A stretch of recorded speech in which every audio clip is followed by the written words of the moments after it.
Well, we were wrong. The Chicago Bulls have made a trade today as they have traded Kevin Huerter and Dario Saric, who they just acquired in a 3-team trade with the Detroit Pistons and Minnesota Timberwolves. They're getting back Mike Conley Jr. and Jaden Ivey. We're going to talk about what this means for the Bulls and more on today's Locked On Bulls.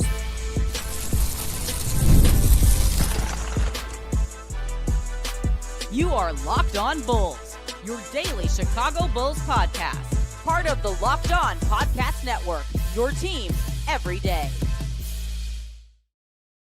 Thank you for tuning in to another episode of Locked On Bulls, member of the Locked On Podcast Network, which is now the #1 sports podcast network in the world. I'm joined by, as I am every single day, by Pat the Designer, host and creator of the Windy City Breeze, and host of the Chicago Bears podcast over at ESPN 1000. I'm Hayes, host and creator of Chicago Bulls Central, Chicago Bears Central YouTube pages, and podcasts like 5-6 other podcasts as well. Yeah, we got a lot of stuff going on. Today's episode, though, is brought to you guys by FanDuel. It's the last call for football on FanDuel. If you're a new customer, bet just $5 and get $200 in bonus bets if you win. Pat, let's talk about this trade. Bulls they send out Kevin Huerter and Dario Saric. They get back Jaden Ivey. They get back Mike Conley Jr. Mike Conley's basically the new Javon Carter for this team. I don't expect him to play a huge role for this team. He hasn't been playing too good. But Jaden Ivey, a young, talented guard who last season was having the best season of his career, over 40% from the field. He ended up breaking his fibula. He had off-season knee surgery. He has not been the same this season at all. But the Bulls are maybe taking a calculated risk here and saying, like, broken fibulas, players usually make 100% recovery from. That first year is pretty difficult. It's one of the biggest bones in your body, other than your femur. So there's that part of it. How do you feel about the move, Pat? Listen, I think it's an interesting move. It's one that definitely you're going to have to see a little bit more out of Jaden Ivey. Now, he basically has had his minutes cut in half this season as they tried to work him back into the lineup, and I believe missed the first 15 games of the season. I think he did. So there's a lot of recovery that's going through it, and on top of that, his role has pretty much changed completely as they have tried to work him back into this roster. So you kind of can understand the downward trend that Jaden has been on this year, down from 30 minutes a game last year to 16 minutes a game this year. I think the one thing for me that still is a little bit exciting is you're getting back some solid shooting and maybe a little bit more consistent shooting. I know he shot 40% last year and he's down a little bit this year, shooting 37%, but probably a person who's going to be more in your rotation. Maybe even, I mean, like we'll talk about what this means for Kobe White in the long run, right? If he's here or not, we'll see. But if he's not, that could move Ayo Dosunmu into the starting lineup, which Ayo's having a phenomenal season. What's he going to look like as a starter on this team, getting more minutes? And Jaden Ivey possibly taking on that role where you're going to get a ton of minutes as well. That could be a nice shooter for you off of the bench and maybe a bounce back piece that helps you there. I like the trade because you're not giving anything up. You gave up Kevin Huerter, who Kevin Huerter was a solid player, but you like we really talked about, may not have been part of the future anyway. Yeah, and technically, you don't lose any flexibility because technically Jaden Ivey's a free agent at the end of this year. So if you do decide to move on, you haven't messed up any of your flexibility.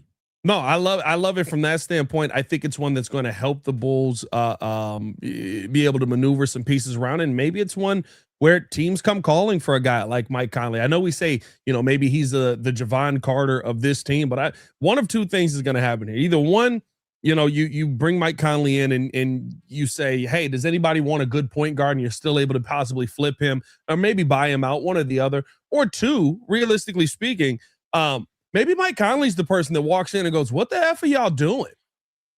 You have way too much talent on this team for you to not be going out there and playing harder on a night in and night out basis. I like having that veteran voice in the room. I wanted that to be Nikola Vucevic, but Vuce tired. so I like it from that standpoint as well. I think it's this is two trades now that I feel dirty saying it, but I'm like, kind of a weird win for AK. It's not a bad move. I mean, you got to look at it this way, Pat. And well, you don't have to, but let me depending on what the Bulls do next, depending on what the Bulls do next, right? Let's say they do go out and they make a trade for Yves Missy or Day'Ron Sharpe. If that happens, and let's say they use the second round picks they got, because you named those two players because they're two players that are rumored to be available for 2 second round picks. Let's say you do that, you would have technically gotten Jaden Ivey and Yves Missy and Mike Conley, okay, right? with just giving up Kevin Huerter. Because the only thing we gave up to get Dario Saric and the 2 second-round picks was Emmanuel Miller. I'm gonna be honest with you. I didn't even know we gave up Emmanuel Miller. Shout out to you. Congratulations on dipping. I thought we just, bro, I'm not gonna lie to you. I didn't even know he was gone. I didn't even notice him, bro. Bro. Credit to Emmanuel Miller for getting the job done. I don't know. That's crazy. He said, I didn't even know we traded Emmanuel. I didn't even know we traded. I was really like, oh, I guess we just got a player back in the draft or in the trade. Shout out to that. No, I think this is AK moving how we saw him move early on in when he first got here. And I'll be honest with you, like moves like this, especially right to bring in a guy like Jaden Ivey, who's a really good shooter. And realistically speaking, if he can get back to being as healthy as he was the year prior, before he ended up breaking his leg, and when we saw him playing at some of the best clips that we've seen him play at in his career, you're pairing that player up with Josh Giddey. This is a move to me that signals we think we have something more in Giddey. That some people look at the Eastern Conference and say 19-9-9, and this dude didn't make an All-Star game.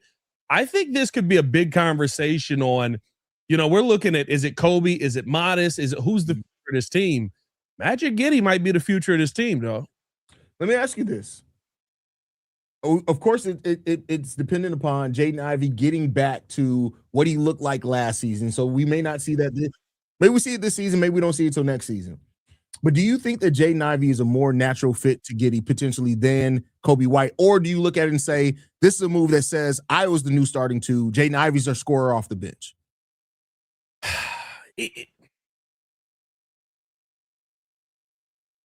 That's a great question. I'm not gonna lie to you. You kind of stumped me because here's my thing. I look at his numbers and say he's not getting that opportunity. I think he's only played 5 or 6 games where he's had over 25 minutes this season. He was a 30 minutes per game player. If I give Jaden Ivey 30 minutes a game again in the starting lineup, standing next to Josh Giddey, where you're not really worried about the size in the backcourt because Josh Giddey's freaking 6'8" and he's a legitimate 6'8". Could I see a player who I think has been more prone to saying, I want to be a shooter than somebody driving to the basket because that's where I feel comfortable this season, fitting in well next to Giddey? Yeah, I haven't looked, done a deep dive into what the numbers are, but from the few times I've seen Jaden Ivey getting himself going this year, catch and shoot, he looks pretty good. I don't know what his actual catch and shoot percentages are. I don't have it in front of me right now, but like, I would think if you give him the minutes, yeah, he's the kind of player that fits very well. He can penetrate, he can shoot the three, and he can finish around the rim. That's what you want to see. Defensively,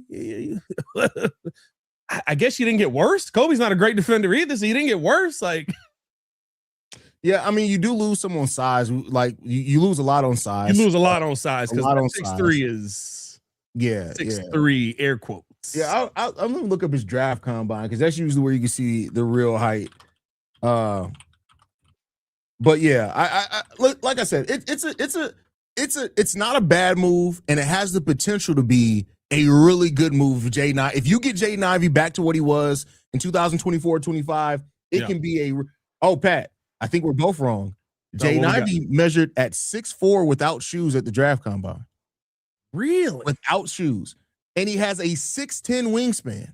Oh, he's a Captain Carney guy. So there you go. He measured is 6'4" at the draft? 6'4" without shoes and a 6'10" wingspan. What his hair look like? I'm calling cap, bro. Jaden Ivey do not look that tall, bro. I don't agree with that either. I'm not saying he looks that tall. I'm just telling you what the thing is telling me. That's you got to go based off of the numbers. No, bottom line though, whatever the height is, realistically speaking, I think you got a player that fits in really well next to Josh Giddey. I think you got a player that if you told him, hey, kind of the role that Iowa's in, hey, when we need scoring off of the bench, it's you. You're going to be our sixth man. You're going to be the main guy in the rotation. You have as much fun as you want to with Jalen Smith in a pick and roll game. Ooh. And I think you're going to actually see him be a very good piece. Bro, if Jaden Ivey get one thing that people forgot, because Cade Cunningham and Jalen Duren got their chemistry together this year. Last year, it was Jaden Ivey and Jalen Duren that had their chemistry together. Now, Jalen Smith ain't Jalen. Yeah, we're not saying he's Jalen Duren. I'm just hey, we got the wrong Jalen in that. Here's the thing. Kobe's been so bad with turnovers this year. Off the top of my head, has Jaden Ivey He averaged 3 turnovers per game last year, so there you go. It's still a lot of turnover. Yeah, but I mean, it's 3 turnovers a game in situations where you are trying to make passes, you're trying to swing the basketball. He essentially had to be the point guard at points last season, right? And you were kind of letting him play off of Cade when he came back. I wonder, and I know we got to get to the ad break here, but I wonder if this is a Josh Giddey situation, because I spent the entire time going, Cade and Ivey do not fit together. Like Jaden Ivey needs the basketball in his hands. Yeah, but they used Jaden Ivey last year to be the scorer outside the offense. So when the plays broke down, it was like, all right, Jaden, take this and go get us a bucket, which we have also talked about as somebody that we need on this team. So we'll see. With that said, we're going to continue talking about this trade. We're going to talk about specifically what this does mean for Coby White coming up next. We'll talk about that right after this. But before we get into that, we got to get into this FanDuel, Pat. FanDuel. I missed it. Don't worry about it. It's the last call for football on FanDuel. One final Sunday, one last kickoff, the final chance to get in on the action before the NFL season officially comes to a close.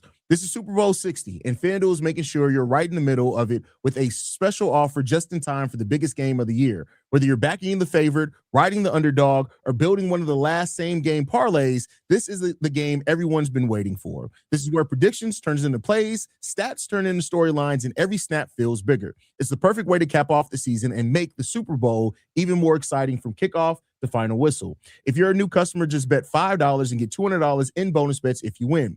Make it count, because after the Super Bowl, the season is over. Last call for football on FanDuel, an official sportsbook partner of Super Bowl 60. Visit FanDuel.com to get started. More Locked On Bulls coming up next. All right, Pat. So the question that a lot of people have on their mind, what does this mean for, I guess, to be fair, we can say Coby or Io. We've heard that it's one of the two of those. This move, to me, solidifies one of these guys is on the move, probably, hopefully at this trade deadline. If not, definitely in the offseason. It gives you some insurance there. What do you think this means for Coby, Pat? There is a part of me that thinks that this spells the end of Coby's time here in Chicago. But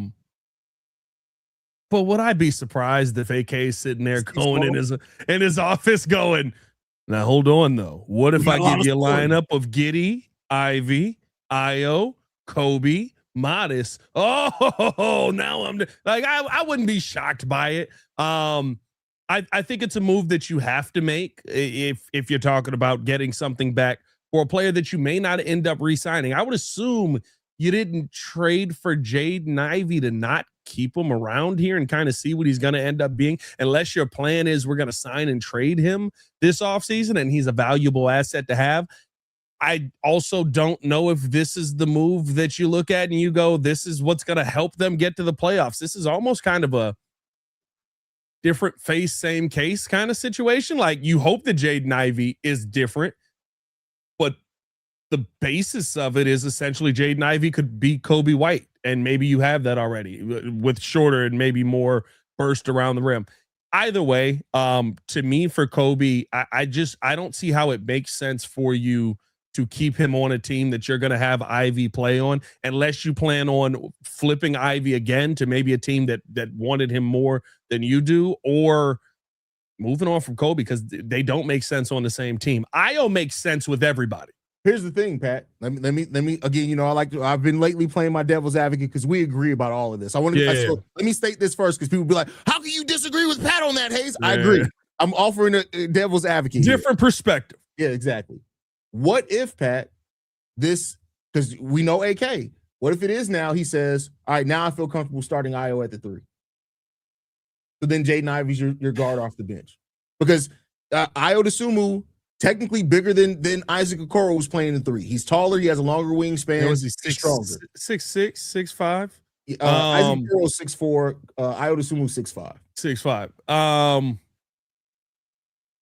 Maybe, and you're talking about having Coby, Giddey, Io, Modest, and I guess Vooch probably ain't leaving.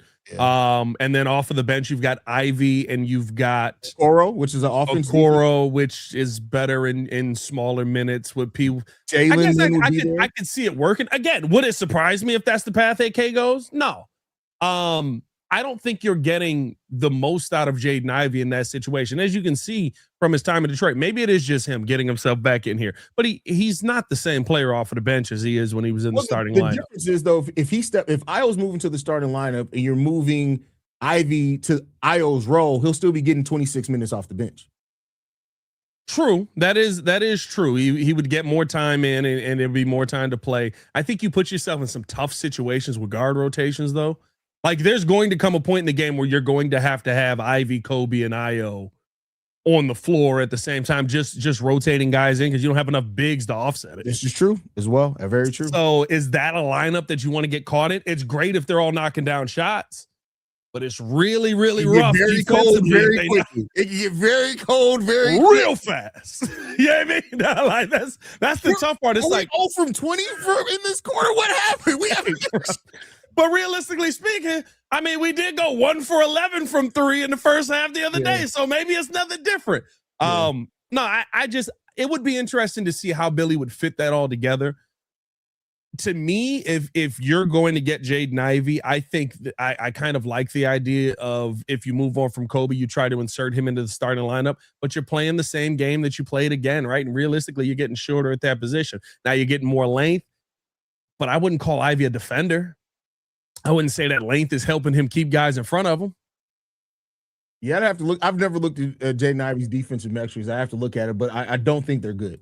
I don't think they're good at all. And so, like, it's one of those things. Hold on. I want to somebody just say you're trolling saying Iowa at the 3. I need you to go look at where he's played the most of his minutes the last 2.5 years. Oh yeah, he's played as many minutes as the 3 as the 2. There you go.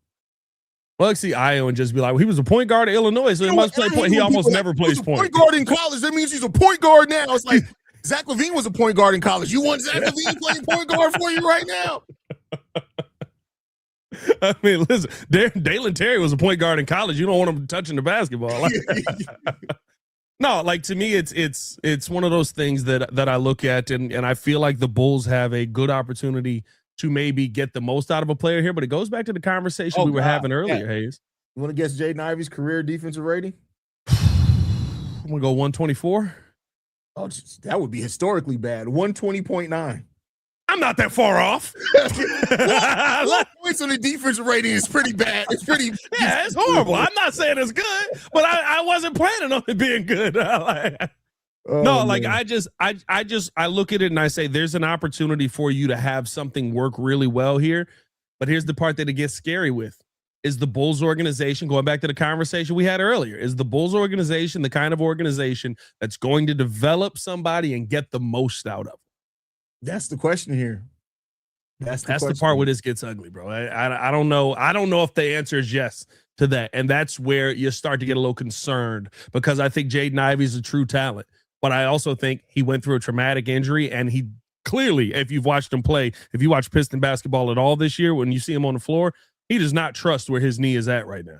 And that's the thing that's clear here, is that he doesn't trust that. And that's that learning curve. Like, people have talked about, like, sometimes it takes people a year to really get back comfortable. And, you know, Zach LaVine was one of the few ones that came back after the surgery and was basically like himself, more athletic in a lot of ways, right? Like, so we'll see what happens with Jaden Ivey in that case. But for Kobe, I agree with you. I think this writes the doom for Kobe White. I like this comment from Flaccavelli. He said, I mean, we kind of did with Giddey. No, Giddey got to become the player that Giddey always was. Yeah, see, that's the difference. And maybe that's the same with Jaden Ivey. Yeah.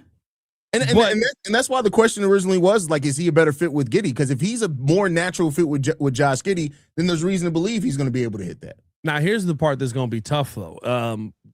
Giddey was great, and Ivey was great, and the numbers that we saw that were great were with him on ball. Mm-hmm. Can he be that guy off ball? Everybody can't be that. Yeah, I watched a great player go down there with DeJounte Murray, go down there with Trae Young and look like a shell of himself. And everybody was like, I don't get it. Why can't they play together? Because everybody can't play off ball. There's a reason that the Cavs are willing to move on from Darius Garland. He's not a great off-ball player. There's a reason that teams put two people together and go, oh, it's not the same player that we had over here. What the heck is missing? He don't have a ball in his hands as much. Like there is a part of this that, and maybe the part that concerns me the most is Kobe has learned to play off of Josh Giddey really well. He's adapted really well. Is Jaden Ivey going to be able to do that? And because he couldn't do it with Cade. Yeah, and the thing is he going to develop? Because one thing with Jaden Ivey is that he is an on-ball scorer. He hasn't been as good at catch and shoot. So I'm not taking Josh Giddey off the ball. Yeah, we've seen it. If you take Josh Giddey off the ball, he's not the same player at all. It'll be interesting to see how where they feel he fits best. I think that's one to watch for, because it truly might be the answer may be if you want the ball in his hands and you want him to be able to go out there and be an effective the effective version of himself that we've seen, he might have to come off of the bench. That might kind of be where you're at with it. Like because Ayo can fit in with anybody. One last rationalization of that. Here's the difference. Is that if you start Ayo and he's your starter next to Josh Giddey, he's the better fit next to Josh Giddey, and you're bringing Jaden Ivey off the bench, I don't want to hear nobody complain, because y'all for years have been saying that Kobe White should be better as a six man.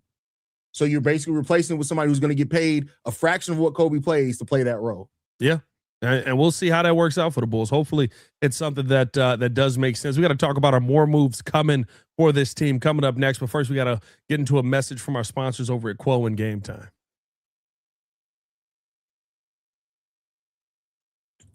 Shouldn't be on the screen. My bad. New year, new systems. This is the time when a lot of us look at the messier parts of how we run our business and think there has to be a better way to do this. And there is. Streamlining your communications is one of the quickest upgrades you can make. That's why today's episode is brought to you by Quo, spelled Quo, the smarter way to run your business communications. Because when your team is reachable, organized, communicating, and all in one place, you're not just working cleaner, you're creating more opportunities to connect with customers. And I love how simple Quo makes everything. Your whole team can call and text from one shared business number, so nothing gets missed. Everyone sees the full conversation thread, which makes replies faster and more personal. Might be best not to put Zion Williamson on that text thread. It's no surprise Quo is the #1 rated business phone system on G2, trusted by more than 90,000 businesses, from solo operators to growing teams. Make this year the year where no opportunity and no customer slips away. Try Quo for free, plus get 20% off your first 6 months when you go to quo.com/LockedOnNBA. That's QUO.com/LockedOnNBA. Quo, no missed calls, no missed customers. We also got to talk to you guys all about Game Time. There's nothing like being in an NBA arena, the crowd, the energy, the moment. Getting tickets, though, that's the part that always isn't so simple. That's why Game Time has become a go-to app for scoring tickets fast without the hassle. It puts the advantage back where it belongs, with the fans. Love seeing that all-in upfront price, no surprise fees at checkouts, and being able to view the seat before you buy makes making that decision so easy, especially with March coming up. Y'all know some of those stadiums in March Madness, you're sitting behind a pole in that mug. So take the guesswork out of buying NBA tickets with Game Time. Download the Game Time app, create an account, and use code LOCKEDON for $20 off your first purchase. That's code LOCKEDON for $20 off. Download the Game Time app today. And remember, it's gametime.co, not .com. More Locked On Bulls coming up next.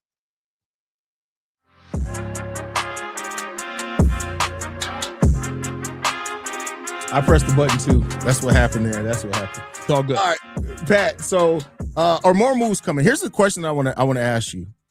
Somebody said it in the chat. I did bring it up briefly in my live stream over on Central, so I'm going to throw it to you on this one. If the Bulls turn around and flip Jaden Ivey for Ben Mathurin with additional picks, how you feel about that? Do you think that's a possibility here? Because we've heard a lot of teams want young guards, because the Bulls have only acquired Jaden Ivey to turn around and add him to the Portland pick, add him to their own first round pick, add him to the seconds to get so a bigger forward or something that they need in here. Here's the real scenario, right? And the hope is that it's something different, but it's kind of what we just talked about. Jaden Ivey might just be shorter Kobe White, with maybe, if he ever gets it back, right, a little bit more burst to the rim. Mm-hmm. If you told me you're flipping Jaden Ivey for a player that's different from the same thing that you've continued to run back week after week after week after week after year after year after year after year after year, I wouldn't be mad at it. One thing we know this team is going to have: guards. Oh yeah. We got guards everywhere. We got more guards. Yes. Are you like stop acting surprised, but stuff we all know was gonna happen. Do you know how many guards we've been linked to this? Like we all knew we were getting more guards. The only reason I thought the John Morant rumor might be true is because of guards. Like only AK could go. Maybe he could be a 2-guard.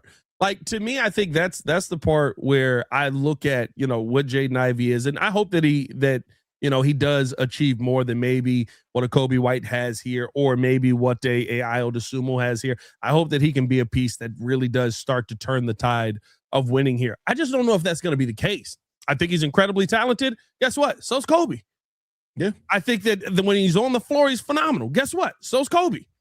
Yeah. Like there's a lot of good that you could talk about with both of the players. And so if you told me at the end of the day, we want to keep Kobe White and we want to add a forward to this team, or we want to go out and add a center that we feel can be an impactful center, and so we're going to flip Ivy down to New Orleans for Yves Messi back, I would say good job finally making a move that fits the team that you have, because it seems like for years we have seen this team fight against that. So I wouldn't be upset if you saw a flip like that. I wouldn't be upset if you saw them go a different direction in that sense, but it does have to. Bottom line is, do any of these moves help winning? That's what it comes down to. And that's the part that we won't know until we see some of these guys on the floor. Yeah, we'll see. And according to Casey Johnson, after this trade went out, he says Bulls remain active. Here's a smart analysis of today's work so far. Jaden Ivey's restricted free agent summer talk this week on Fast Break, how pursuing RFAs seems like the Bulls are still going to be active. So we'll see. Yeah, I would assume so. I mean, like when you talk about moves coming, there has to be something. Otherwise, it's like you took the steps to prepare yourself for what, this offseason? Yeah. Oh, and by the way, underrated part of the 2 trades that the Bulls have made. They've created $10 million more in cap space through these moves that they've made, the 3-team trades that they move. So technically, the Bulls can take a lopsided trade back at the trade deadline and stay under the luxury tax. So they can technically send out just a Kobe White and take back $20 million in salary if that's something they want to do. Jaden Ivey and Mike Conley for LeBron James. Get it done. He's finally available, and AK wants. Is that going to be D Wade all over again? We finally get him? No, LeBron is a much better player than I know. Listen, LeBron still might, especially with how the Eastern Conference looking, LeBron still might lead you somewhere. That's hilarious, man. Any last thoughts, Pat, before we get up out of here, man? Listen, man, we'll keep our ear to the streets, man. Hit that like button, subscribe to the page. Make sure you stay tuned in with us here at Locked On Bulls. Follow us on everything at Locked On Bulls. You can follow me on everything at Pat the Designer. You guys follow me at CEO Hayes. Locked On Bulls is free and available on every podcasting app and platform of your choice, as well as the Odyssey app, Amazon Fire TV, Roku TV, and Fubo TV. Basically, anywhere you want us, you can get it. But not tomorrow morning now. We're off tomorrow morning unless the trade goes down. We'll see y'all on Thursday. Now you say something. Now you know something gonna happen. We gonna be up tomorrow morning. Peace, y'all. Peace.